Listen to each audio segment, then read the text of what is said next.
number 36 بيقول لي what is the remainder of division k of x.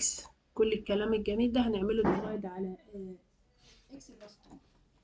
خد بالك انا هنا الريميندر ممكن حد يجي يقول والله احنا هنستخدم الريميندر ستيريو يا مس، اللي انا هعمل كده واكتب هنا الكوفيشنت اللي هي 3 و8 ونيجاتيف 2 ونيجاتيف 7 وهنا نيجاتيف 2 وبعدين نشتغل بقى الشغل بتاع الريميندر سيري. لا، دي هتاخد وقت كتير، احنا مش هنستخدم الطريقة دي. نو. هي هتدينا الانسر ماشي، بس هتاخد وقت كتير مني، فطريقة اسرع منها بقى اللي هي ايه، هقول له والله الاكس بلس 2 ايكوال 0، ومن هنا كده يعني ان الاكس ايكوال نيجاتيف 2. طب وبعدين اعمل ايه؟ اجي كده كي اوف نيجاتيف 2، هبدل كل اكس ابدلها بنيجاتيف 2. بس خدوا بالكم بقى من الحركة اللي جاية دي، هنكتب اللي انا عاملاهم في ريكتانجل دول على الكالكوليتر واقول للكالكوليتر كالك. يعني هكتب كده، هقول له A3 وبعدين ادي x باور 3 بلس 8 x باور 2 نيجاتيف 2 وادي الفا x نيجاتيف 7. نتأكد بس كده، 3 x باور 2 8 وبعدين اقول له ايه كالك. هو بيسألني انت عايز الاكس بكام، هقول له بنيجاتيف 2. دي أأمن طريقة وأسرع طريقة إن أنا أحسب بيها، هتديني كام؟ 5.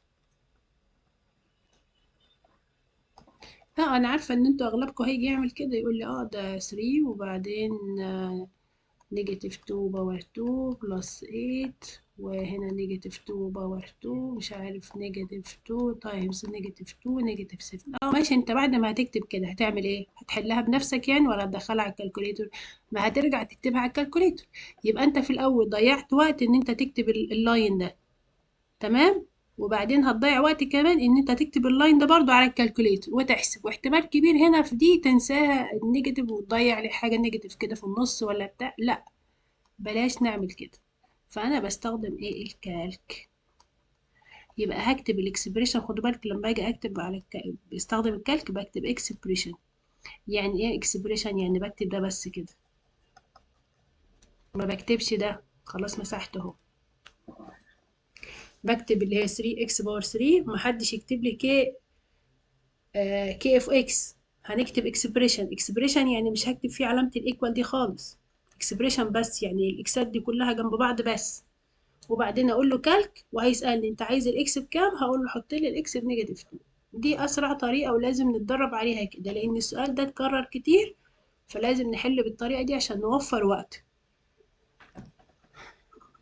لان انا عارفه مشكلتكم في الاكزام ان انتوا الوقت بيضيع منكم، فبيضيع منكم بحاجات زي كده، هي دي اللي بتضيع لك الوقت، بتلاقي نفسك ما لحقتش تخلص كل الاسئله. فالحاجه اللي اقول لكم عليها نحلها بالطريقه دي، يا ريت تعملوا زي ما انا بقول لكم بالظبط، عشان ان شاء الله تقدروا تجيبوا سكور كويس جدا من أول محاولة، يا رب إن شاء الله.